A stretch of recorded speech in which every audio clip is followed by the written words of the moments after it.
What if you woke up one morning expecting the usual quiet, only to find your private backyard, your personal escape, completely taken over?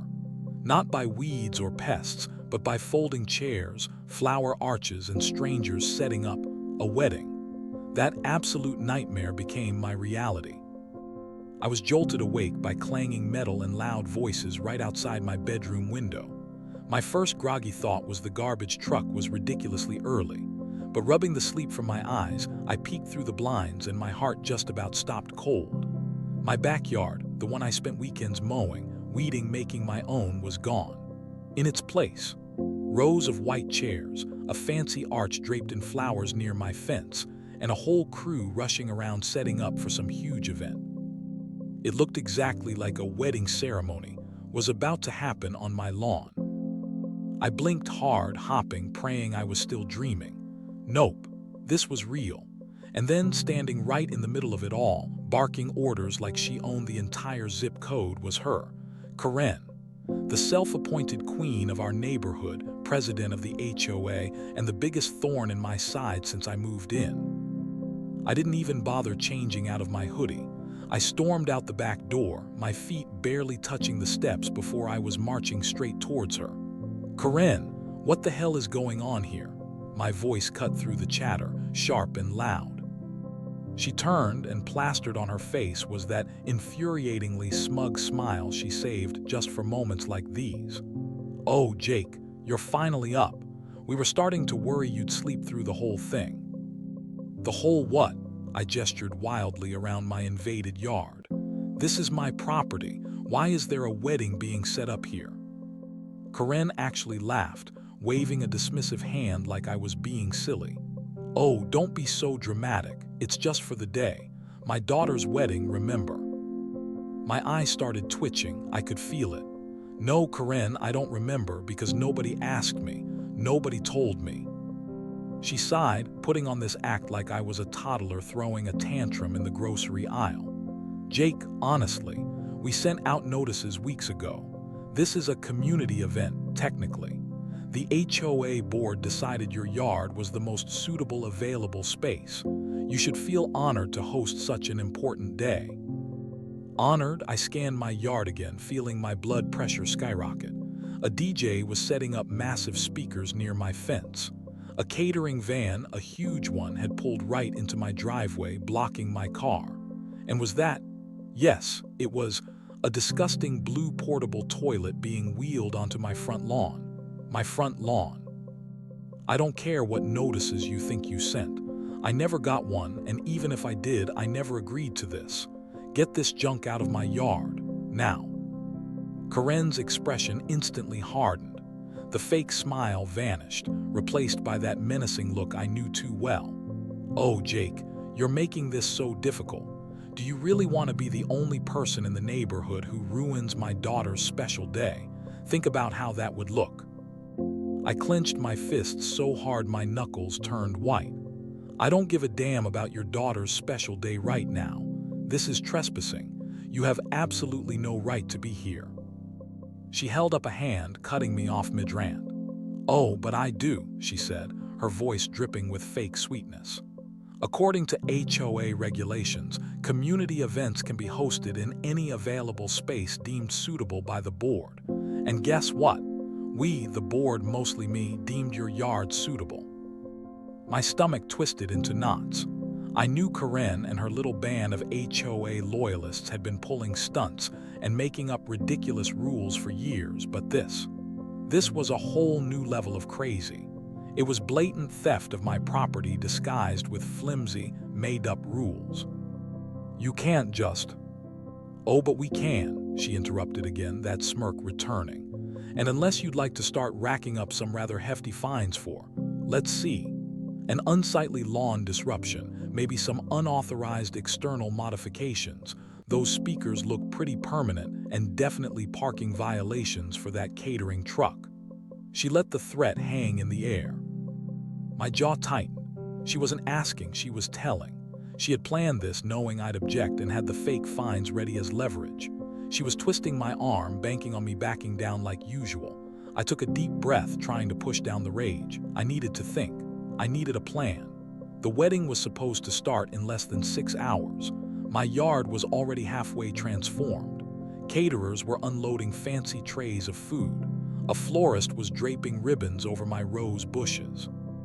A group of giggling bridesmaids were taking selfies by my small koi pond like it was a tourist attraction. I stormed back into my house, slamming the door so hard the frame rattled. My brain felt like it was on fire. There had to be a way. There had to be a way to stop this, to turn this entire situation around.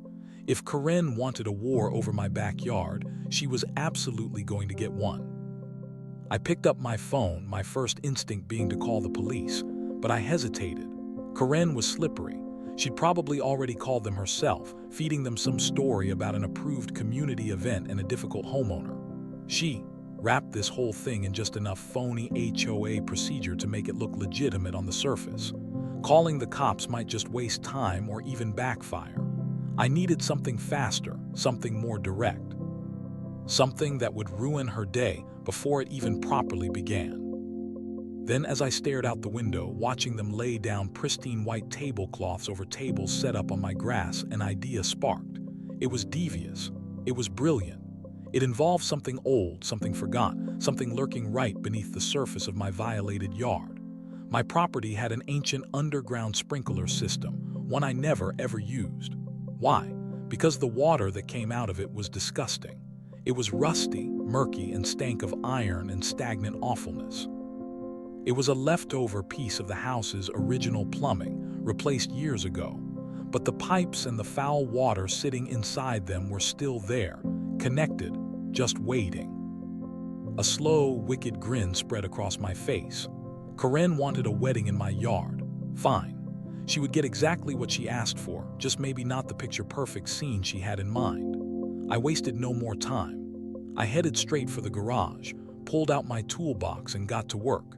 If I played my cards right, if I timed this perfectly, Karen's precious wedding was about to become the biggest, muddiest disaster this neighborhood had ever witnessed. I paced my kitchen like a caged tiger, gripping my coffee mug so tight I was surprised it didn't shatter. I had spent years dealing with the petty tyranny of Karen and her HOA crew, ridiculous warnings about the height of my grass, complaints about my recycling bins being out too early, endless nitpicking. But hijacking my entire backyard for a full-blown wedding without so much as a heads-up. This was beyond anything I could have imagined. It was a declaration of war. And the most infuriating part, she knew exactly how to twist the flimsy HOA rules she probably wrote herself to make it seem like I was the unreasonable one. I had to be smart. A direct confrontation had already failed. Calling the police felt risky. I needed to hit back in a way she couldn't easily dismiss, something technically legal on my part but utterly devastating to her plans. The sound of laughter drifted in from outside, and my blood began to boil all over again. I peeked through the blinds again. Bridesmaids were posing for photos near the flower arch by my fence. Some even had the nerve to wave cheerfully at my window, completely oblivious, or maybe just indifferent, to the fact that the owner of the property they were invading hadn't agreed to any of this. Caterers were now setting up fancy buffet tables, lining them with expensive-looking chafing dishes, while the DJ tested his sound system with bursts of overly loud music near my porch. My poor backyard looked like a spread from some glossy bridal magazine, and yet I, the actual homeowner, was the one person who hadn't been consulted. My phone buzzed, jolting me. It was Tom, one of the few genuinely decent people on the HOA board, and probably the only neighbor I could actually trust. "Jake," Tom sighed the moment I picked up, his voice low. "I heard about what's happening over there, man. I don't even know what to say." "You could start by telling me how Karen possibly thinks she can get away with this." I snapped, unable to keep the edge out of my voice. Tom hesitated. "Look, you know how she is.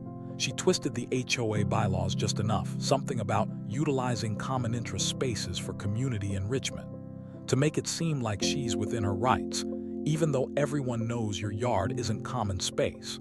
She basically bullied the rest of the board into rubber stamping it. If you try to fight it officially through the HOA, she'll probably bury you in so many fake violation notices and fines you won't know which way is up. I rubbed my temples, feeling a headache coming on. I already knew that much. Karen played dirty. Then I need to do something she can't argue with, I muttered, thinking about the rusty pipes beneath my lawn. Something perfectly legal for me to do on my own property, but something that'll completely derail this whole circus. There was a pause on the other end of the line. Then Tom spoke again, his voice even quieter, almost a whisper. You didn't hear this from me, okay?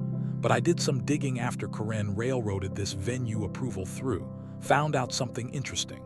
Karen didn't just pick your yard because it's nice and conveniently located next door to her. She picked it because she blew the HOA's entire event fund on herself. Personal expenses, fancy dinners, who knows what else. There was supposed to be money set aside for renting a real venue for community events like this, but the account's practically empty. She cooked up this HOA nonsense about using your yard to cover her tracks and avoid admitting she embezzled the funds. My grip on the phone tightened until my knuckles were white again. Of course she had. The sheer mind-boggling entitlement was one thing, but this was actual fraud. Now her desperate invasion of my yard made even more sense. She wasn't just being a power-tripping tyrant, she was scrambling to cover up her own theft. This gave me a whole new angle. This wasn't just about getting my yard back, it was about exposing her. Thanks for telling me, Tom, I muttered, my mind already racing, refining the plan. Now I just need to make sure this wedding doesn't quite go as smoothly as Karen hopes. I ended the call and turned back to the window, my eyes locking onto the old, forgotten sprinkler system controls mounted on the wall inside my garage. That foul, rusty water had been sitting stagnant in those underground pipes for probably a decade. One flip of a switch, one turn of a valve, and my entire backyard would transform from a pristine wedding venue into a stinking, muddy swamp. Timing, however, was everything. If I unleashed the flood too early, Karen, conniving as she was, might find some way to clean up or move things. No, I had to wait. I had to let them get comfortable. I had to wait until the guests were settled, the expensive dresses were in place, the bride was literally about to walk down the aisle. I had to hit them at the moment of peak perfection to ensure maximum chaos. It needed to be a disaster Karen and the whole neighborhood would never forget. Just as I was finalizing the sequence in my head, there was a knock at my front door. Cautiously, I opened it. Standing there was a young man in a tuxedo looking decidedly uncomfortable. Hey, you must be Jake, he said, shifting his weight. I'm David. I'm the groom. I narrowed my eyes. So this was the guy marrying into Karen's dynasty of delusion. You're the one marrying Karen's daughter. David scratched the back of his head, looking embarrassed. Yeah, look man, I just wanted to come over and say, I had absolutely no idea she was doing all this. Seriously, I thought we had a real venue booked and paid for. I didn't even realize this was someone's private property until this morning when I saw the house number. I studied him for a moment. He seemed genuinely stressed and sincere. Maybe he was just as much a victim of Karen's schemes as I was. So, you're telling me Karen lied to everyone involved, including her own daughter and you? David let out a long exhale. I'm saying I wouldn't put anything past her at this point. She's been controlling every single tiny detail of this wedding. My fiancée, Stephanie, just wanted something small, simple. But Karen bulldozed everything and turned it into this three-ring circus. And now, he gestured helplessly, now I'm standing in a stranger's doorway apologizing for my future mother-in-law commandeering his backyard. I crossed my arms, still wary but starting to feel a sliver of sympathy for the guy. You do realize you're about to marry into this family, right? This level of crazy doesn't just go away after the wedding. David gave a dry, humorless laugh. Trust me, I've been having some serious second thoughts all morning, especially now. He ran a hand down his face, looking exhausted. I just wanted to say, I get why you're mad. If I were in your shoes, I'd be absolutely losing my mind right now. I sighed. As much as I wanted to just hate everyone associated with this mess, I couldn't help but feel a little bit sorry for David. He seemed trapped. "Well, you're not wrong," I admitted. I glanced past him, seeing Karen across the yard, bossing around more vendors like a petty dictator overseeing her kingdom. My frustration flared right back up. "Look, man, I appreciate you coming over, but this wedding, the way it's happening, it's a complete joke built on lies and trespassing. And I'm not just going to sit back and let your future mother-in-law walk all over me and my property." David nodded slowly. "Fair enough, I get it." He paused. "Just, whatever you're planning to do, maybe try not to completely destroy the whole wedding, Stephanie. She doesn't really deserve all of this fallout from her mom's insanity." I considered that for a split second. Then I shrugged, my resolve hardening again as I thought about the porta potty on my front lawn. "No promises." David sighed again but didn't argue further. He just gave me a nod, a look of resignation on his face, and walked back toward the chaotic scene unfolding in my yard. I shut the door, my sympathy for him quickly evaporating as the reality of the situation crashed back down. I checked the clock on the microwave. 2 hours until the ceremony was scheduled to begin. Just enough time to double-check my preparations and mentally walk through the plan one more time. I grabbed my toolbox again and went out to the garage, locating the master valve for the old sprinkler system. Everything was ready. I wasn't going to flood the yard just yet. No, that would be too soon. I was going to wait. I was going to let them all assemble, let them bask in the fake perfection Karen had orchestrated. Let them think everything was going flawlessly. Then, right when Karen felt like she had truly won, when she was beaming with pride at her stolen venue, then I was going to unleash the floodgates. I was going to make absolutely certain this wedding became the single worst, most memorable, and muddiest event in the history of our HOA. The sun was shining, mocking the storm brewing inside me. Guests were arriving, dressed in their wedding best, wandering onto my lawn like it was a public park. From Karen's perspective, the wedding was coming together perfectly, exactly as she had envisioned, minus one crucial detail. The actual owner of the venue was watching from his kitchen window, fingers twitching, waiting for the precise moment to turn her dream event into an unforgettable, foul-smelling nightmare. I sipped my now-cold coffee, my heart pounding with a mixture of rage and anticipation. I checked the sprinkler controls twice, maybe 3 times. The ancient system was primed. Years of accumulated rusty, sludgy water sat waiting in those underground pipes. The moment Karen felt most triumphant, most untouchable, I was going to flip that switch. Outside, the sounds of polite laughter and strained small talk filled the air. The groom's side of the family seemed relatively normal, seated quietly, probably wondering why the venue looked suspiciously like someone's backyard. The bride's side, however, they were another story entirely. Loud, obnoxious, and radiating the same entitled energy as Karen herself. A gaggle of middle-aged women in overly expensive dresses fanned themselves dramatically, complaining loudly about the humidity. A few unsupervised children were running wild, stomping right through my painstakingly cultivated flower beds, while their parents chatted obliviously. My fists clenched again as I spotted Karen near the makeshift aisle, greeting arriving guests like she was royalty holding court. She beamed, she laughed, she oozed fake charm, acting as though she personally owned not just my yard but the entire neighborhood. She hadn't even glanced towards my house since our earlier confrontation, completely confident that she had intimidated me into silence, that I had been defeated. It was almost funny how easily she believed her own lies and assumed she could just steamroll anyone who got in her way. Then the music started. The DJ near my fence cranked up some soft, generic romantic tune. The procession began. The bridesmaids in their matching pastel dresses started making their way down the uneven grassy aisle, each one stepping carefully, trying to avoid twisting an ankle on my lawn. The audience watched, their faces filled with warm, sentimental expressions.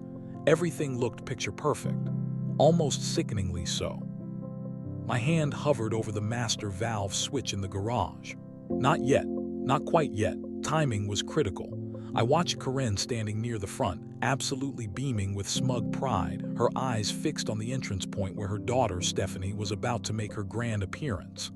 The guests rustled, standing up, turning their heads in anticipation. The music swelled dramatically. This was it, the absolute peak moment. Now, I flicked the switch.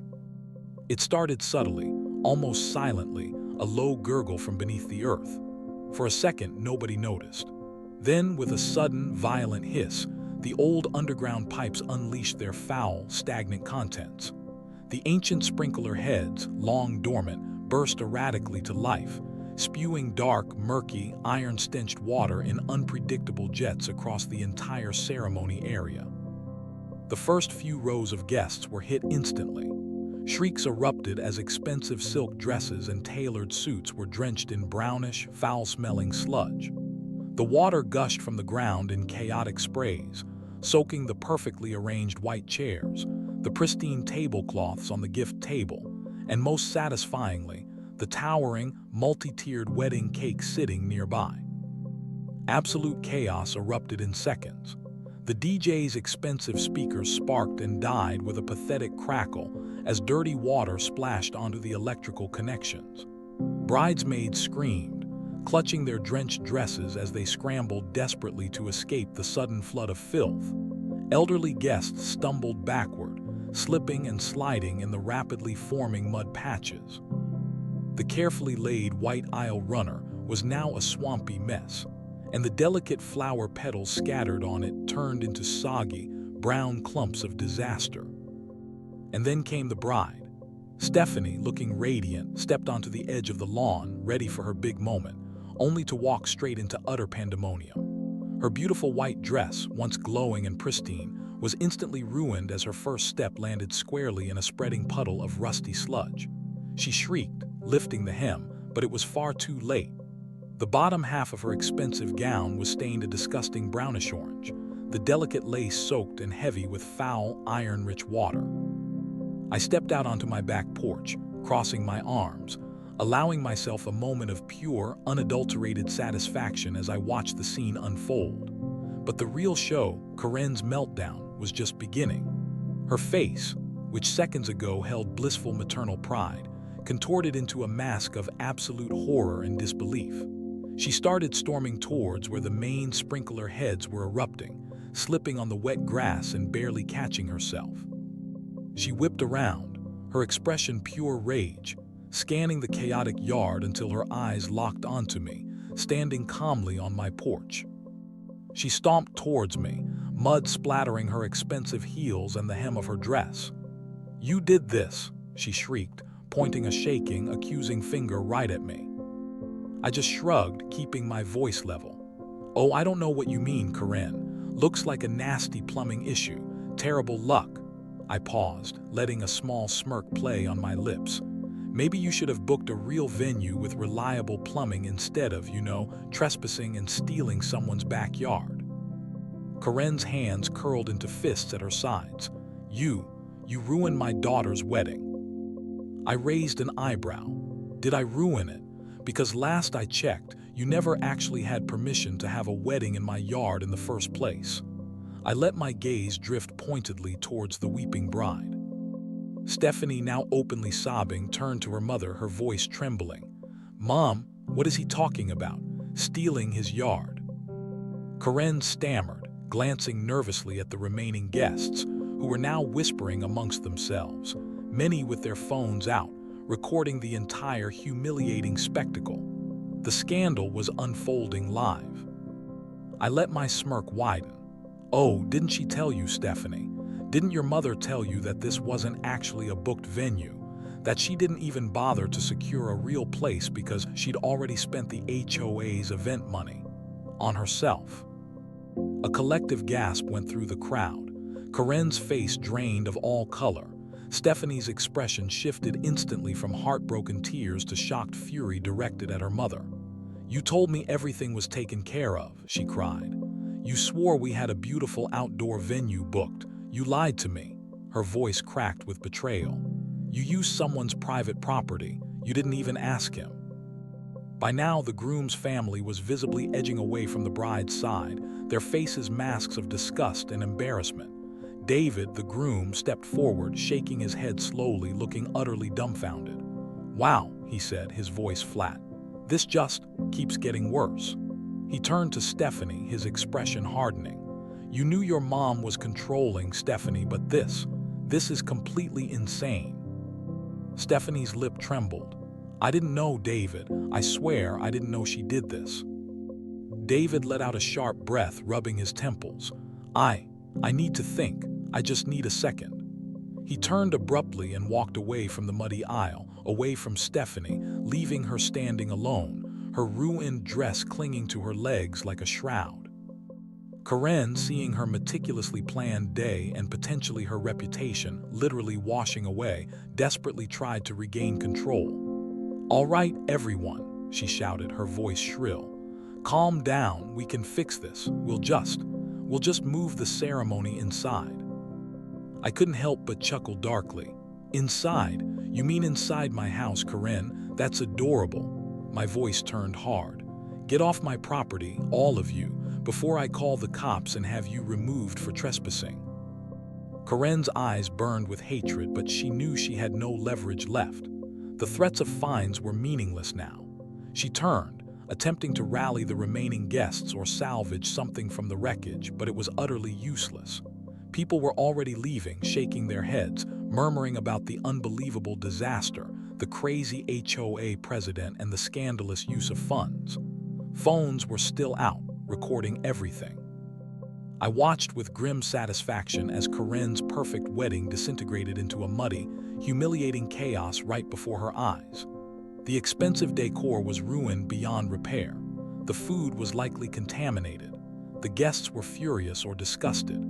Her daughter was heartbroken and furious at her. The groom was walking away. And worst of all for Karen, her dirty secret about the HOA funds was now public knowledge, whispered among the very neighbors she tried so desperately to impress. The whole charade was collapsing, right there in the mud and rusty water. And believe me, it was far from over. Karen stood there, frozen for a second amidst the muddy chaos of my backyard. Her expensive dress splattered, her perfectly styled hair starting to frizz from the unexpected shower of rusty water. Most of the wedding guests who hadn't fled immediately were now actively scattering, some helping older relatives navigate the slippery mud to their cars, others huddled in small groups, whispering furiously and casting disgusted looks towards Karen. The beautiful decorations, the flowers, the chairs, everything was soaked, stained, or slowly sinking into the muck that now covered my entire lawn. That ridiculously tall wedding cake had completely collapsed under the assault of the sprinkler water. Its once intricate frosting design now just a sad, sugary pile of regret melting into the grass. I leaned against my back porch railing, arms still crossed, watching with a grim sense of justice as Karen frantically, desperately tried to salvage something, anything, from the disaster she had created. She started barking orders again at the few remaining vendors, the caterers, the poor DJ staring mournfully at his ruined equipment, the florists trying to pack up their wilted, mud-spattered arrangements. But nobody was listening anymore. They looked shell-shocked, angry, and probably wondering if they were even going to get paid. Stephanie, still standing numbly in her destroyed wedding dress, finally seemed to snap out of her shock. She was shaking, not from cold, but from pure rage. Her mascara had run down her face in black streaks, her hair was a damp mess, and her once glowing gown was utterly ruined. She rounded on her mother, her voice cracking but firm. "You lied to me. You lied about everything. You told me it was all planned, that it was a proper venue. You swore it was taken care of." Karen turned to her, attempting to plaster on a reassuring smile, as if sheer willpower could somehow undo the flood of rusty water and exposed lies. "Sweetie, please calm down. We can still." "No, Mom, we can't," Stephanie snapped, cutting her off sharply. Tears streamed down her face again, mixing with the mud and mascara. "The wedding is over, it's ruined, and it's all your fault. All because you couldn't just do things the right way, because you always have to control everything and cheat your way through." David, the groom, who had been silent but watching intently since he walked away from the aisle, took a deep, deliberate breath and stepped forward again. He shook his head, a look of weary finality on his face. "You know, Stephanie," he said, his voice calm but carrying over the remaining murmurs, "I was trying really hard to ignore the red flags. Your mom controlling every single decision, the way she treats people like they exist only to serve her, the way you always ended up making excuses for her behavior. But this," he gestured broadly at the swampy disaster zone that used to be my backyard, "this is beyond insane, and honestly, I don't think I can do this anymore." Stephanie's eyes widened in disbelief. What are you saying, David?" He sighed, looking genuinely regretful but firm. "I'm saying this isn't just some random wedding disaster, Steph. This feels like a preview of what the rest of my life would be like married into this family. And I really don't want to spend it constantly cleaning up the messes your mom creates because she thinks rules don't apply to her." Stephanie gasped, a fresh wave of tears overwhelming her. You're breaking up with me, right here, at our ruined wedding." David ran a hand through his now thoroughly wet hair. "What wedding, Stephanie? Look around, there's nothing left. And maybe this whole mess is a sign. A really messed up, muddy sign. I don't want to be part of this family, this drama." The few remaining guests let out audible gasps. Karen turned deathly pale, looking like she might faint. "David, you don't mean that," Karen pleaded desperately. "This is just the stress talking. We can fix this. We can reschedule." David shook his head, looking directly at Karen now. "No, Karen. I think you and I both know this isn't just about today. I can't marry into this chaos." And with that final, devastating pronouncement, he turned around and walked away, heading out of the yard without a backward glance, leaving Stephanie frozen in place, her mouth opening and closing silently as she tried to process the complete implosion of her wedding and relationship in the span of about 10 minutes. Just as Karen looked like she might actually scream, Tom, the reasonable HOA board member, stepped forward looking grim. He rubbed the back of his neck awkwardly, but his voice was firm. "Look, Karen, I think we need to talk. Urgently." Karen whipped around, her patience clearly evaporated, her eyes flashing dangerously. "Not now, Tom." "Yeah, actually now," Tom insisted, standing his ground. Several other neighbors, likely HOA members emboldened by the chaos and Karen's obvious downfall, gathered behind him. "I got a call earlier, Karen, from a few of the other board members. Seems word's getting around pretty fast that you didn't actually have permission to do any of this." He gestured at the ruined wedding setup. "And there's also talk, pretty serious talk, that you used HOA funds, our funds, for personal expenses. Is that true, Karen?"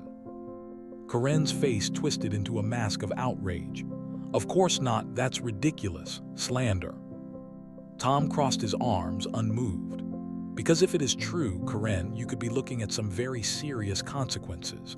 We're talking fraud, misappropriation of funds, possible legal action from the HOA itself. And frankly, after witnessing this today," he looked around pointedly, "I don't think you're going to find anyone on the board or in this neighborhood willing to be on your side when it comes time to vote you out, or when the audit happens." I smirked, leaning back slightly against the porch railing, thoroughly enjoying watching Karen squirm. She was so used to being in control, to bending the rules, to intimidating everyone into silence. But this time, she had nowhere to hide.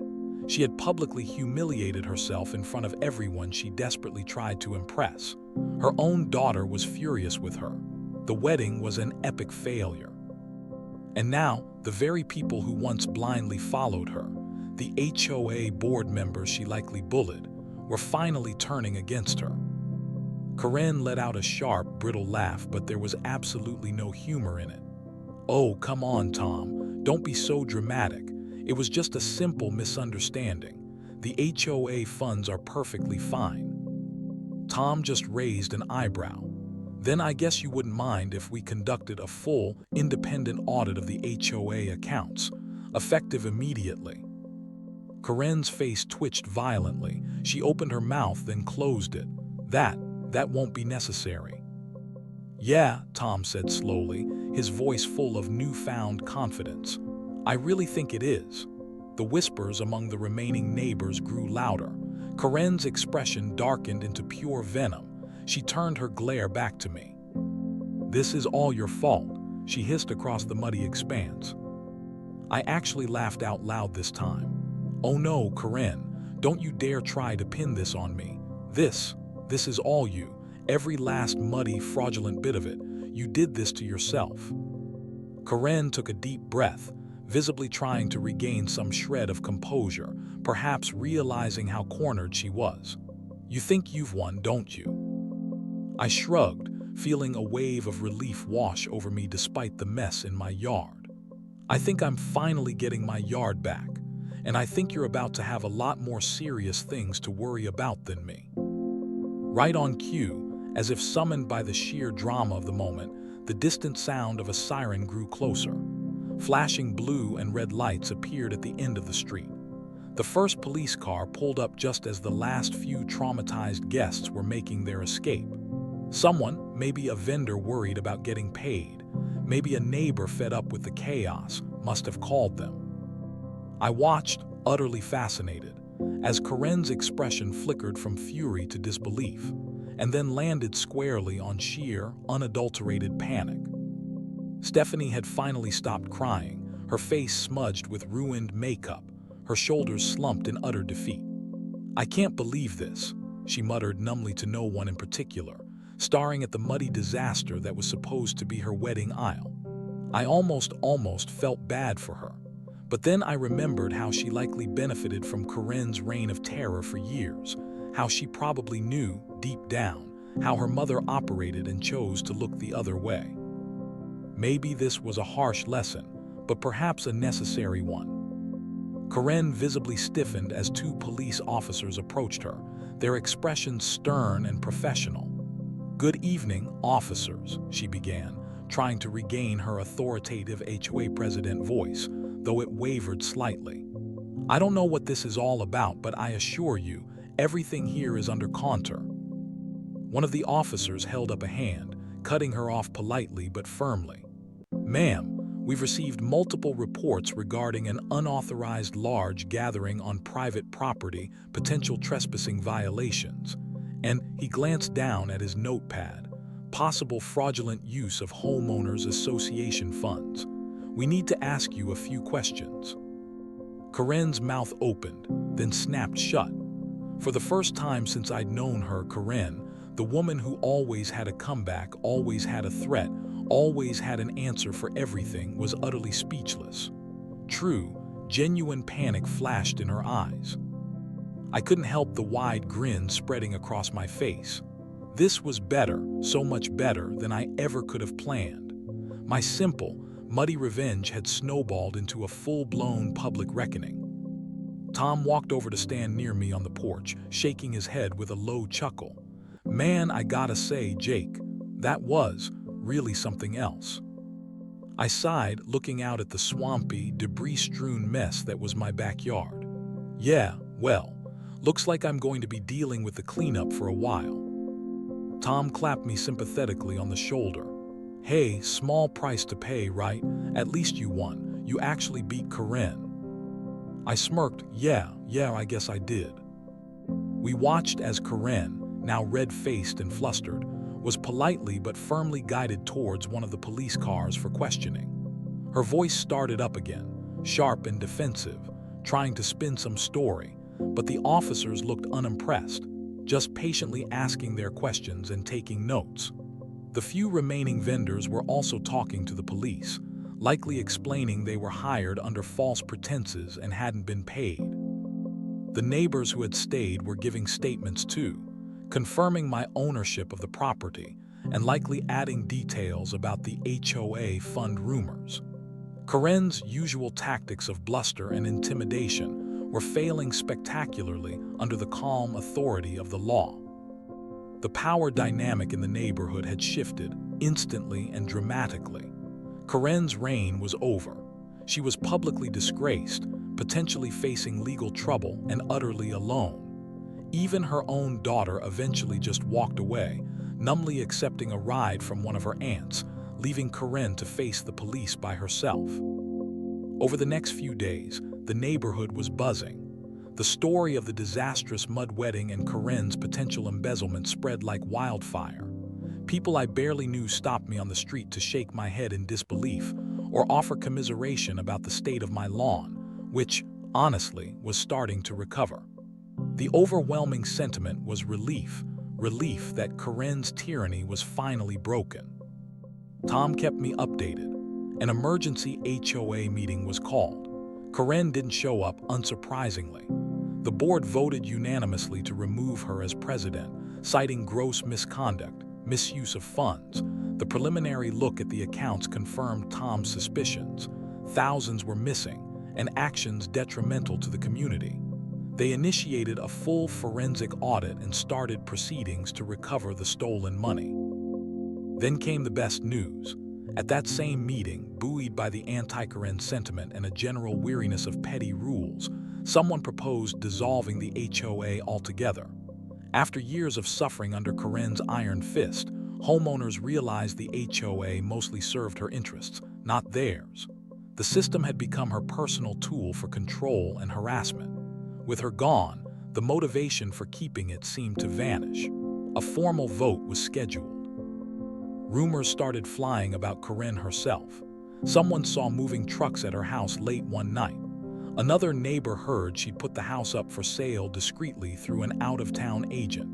It seemed she wasn't sticking around to face the music, the audit, the potential lawsuits from vendors, or the collective wrath of the neighborhood she'd alienated. She was cutting her losses and running. Good riddance. My yard was still a bit patchy, and the memory of the porta potty on the front lawn made me shudder, but every time I looked out my window, I felt a sense of peace I hadn't experienced since moving in. The war was over. I had won. The next Saturday morning felt different, quieter. I stood in my backyard, surveying the last traces of the great wedding disaster. The muddy patches had mostly dried, though the grass was definitely stained in places. The indentation from the collapsed cake table was still visible. I'd spent hours cleaning up broken glass, soggy napkins, and wilted, muddy flowers. The leaning wedding arch had finally been hauled away by a very disgruntled rental company who, I gathered, hadn't been paid by Karen either. It took work, but restoring my yard felt like reclaiming my territory, erasing the last physical remnants of Karen's invasion. Sipping my coffee in the morning sun, I enjoyed the silence. No angry emails from the HOA about my lawn edging. No passive-aggressive notes taped to my door. No Karen sneering from across the street or patrolling the neighborhood like a wannabe cop. The police investigation into the funds was ongoing, but Karen herself, she was gone, vanished. Her house stood empty, curtains drawn, a for sale sign conspicuously absent, confirming the rumors she'd made a quick, quiet exit to avoid the fallout. It was almost anticlimactic, but deeply satisfying nonetheless. Later that week, I got a text from Tom. HOA dissolution meeting tonight. Final vote should be interesting. Bring popcorn. Oh, I wouldn't miss it for the world. I walked down to the community clubhouse that evening, feeling a strange sense of closure. The room was packed, more homeowners than I'd ever seen at an HOA meeting before. There was a buzz in the air, a sense of shared liberation. Tom presented the findings of the preliminary audit, clear evidence Karen had treated the HOA account like her personal piggy bank for years. He outlined the costs incurred by her disastrous wedding stunt, including potential legal fees. Then, the motion to dissolve the HOA was put forward. It wasn't even close. An overwhelming majority voted yes. People actually cheered. Years of petty tyranny, ridiculous fines, and Karen's reign of terror were officially over, dismantled in a single meeting sparked by one incredibly audacious, muddy wedding. We were free. As I walked home, feeling lighter than I had in years, I saw someone walking towards me down the sidewalk. It was David, the almost groom. He gave me a slightly awkward wave. "Hey," he said, stopping briefly. "Heard about the HOA dissolving. Congrats, I guess."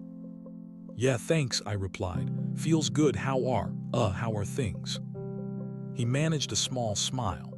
"Better, honestly, way better. That whole wedding day was a nightmare, but," he shrugged, "like I said, probably saved me from a much bigger nightmare down the road. Stephanie and I, yeah, we're done. She's apparently staying with her aunt out of state for a while. Needs to figure things out without her mom controlling everything." He looked around the peaceful street. "Guess I dodged a bullet.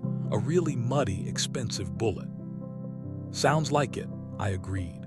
We nodded at each other, a strange sort of camaraderie forged in the shared absurdity of Karen's chaos, and he continued on his way. Later that evening, I sat on my back porch, my backyard finally looking like my backyard again. The sun was setting, casting a warm glow. It was truly peaceful. After all the stress, the anger, the confrontations, the sheer audacity of Karen's actions, it had all come crashing down because she pushed too far, and I finally decided I wouldn't take it anymore. All it took was one over-the-top, illegal wedding, and a little bit of strategically deployed dirty water to bring down her entire neighborhood empire. I leaned back in my chair, stretching out, feeling genuinely relaxed for the first time in what felt like forever. Maybe, just maybe, the neighborhood could finally be normal. So that's my story of the HOA Karen who thought she could steal my yard and get away with it. Sometimes, when entitled people push you too far, you just have to push back, maybe with a little bit of rusty water. It was messy, it was stressful, but seeing her reign end was incredibly satisfying. What do you think? Was the muddy revenge justified? Let me know your thoughts in the comments below. And if you enjoyed this story and want to hear more tales of entitlement and sweet revenge, make sure to hit that like button and subscribe to the channel. Thanks for listening.